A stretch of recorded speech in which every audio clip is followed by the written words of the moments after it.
দুর্গা সেজে বসে থাকে দুর্গা পুজো এলে, কৃষ্ণ রূপ ধারণ করে একটু সুযোগ পেলে, লক্ষ্মী পুজো আসলে তার লক্ষ্মী সাজা চাই, নিজের পুজো নিজেই করে লজ্জা শরম নাই। শীতকাল আসছে মানে বন্ধ হবে ফ্যানটা, টিয়া দিদি সুযোগ পেলে সেজে নেবে স্যান্টা। আমি বললাম রোমিও লেডি কিলার রোমিও পাক্কা বয় রোমিও। কি সব ভালো তো? চলে এলাম একটা নতুন ভিডিও নিয়ে, চলো হালকা করে টিয়া দিদিকে রোস্ট করা যাক।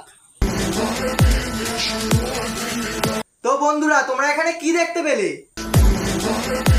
টিয়াদি পাগলি হয়ে গেছে, পাগলিটা পুতুলটাকে মুড়ি খাচ্ছে আর সে নিজেও খাচ্ছে। এবার চলো এর নেক্সট পার্টটা দেখি।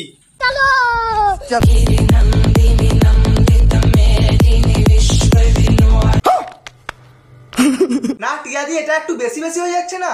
না মানে গায়ে কালো রং মেখে আর এক হাত জিভ বার করলেই কি মা কালী হওয়া যায়? সবাইকে সবকিছু মানায় না, এটা একটু বোঝার চেষ্টা করো। कैसे कैसे लोग रहते हैं यार यहाँ पर।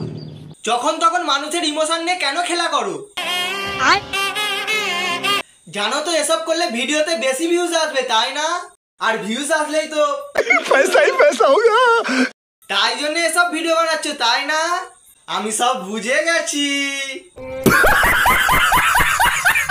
আমি কেন এরকম সেজেছি অনেকে সেটা জানতে চাইছো, তো দেখো দিদি তোমাকে কেউ জানতে চায়নি কেন তুমি ওরকম সেজেছো, আসলে তুমি তো ওই রকমই। আর আমার কোলে যে এই পুতুলটাকে দেখতে পাচ্ছ এটা কিন্তু আমার। ভিউসের জন্য আর কত রকম ভিডিও বানাবে?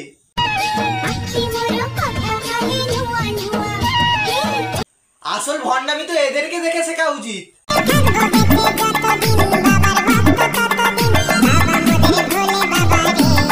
তুমি এখন কি বোঝাতে চাইছো?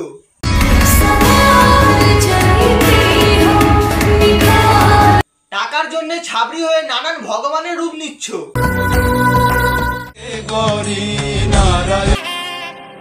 আর এইসব দেখে কিছু বললেই তুমি এই রূপ ধারণ করছো? আরে দিদি তুমি এর থেকেও খারাপ।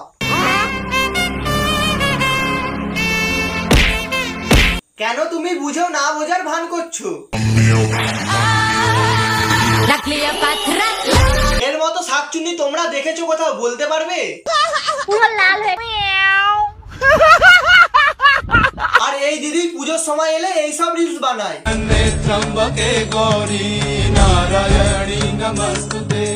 আর পুজো শেষ হয়ে গেলেই কি রিলস বানায় দেখো সবাই।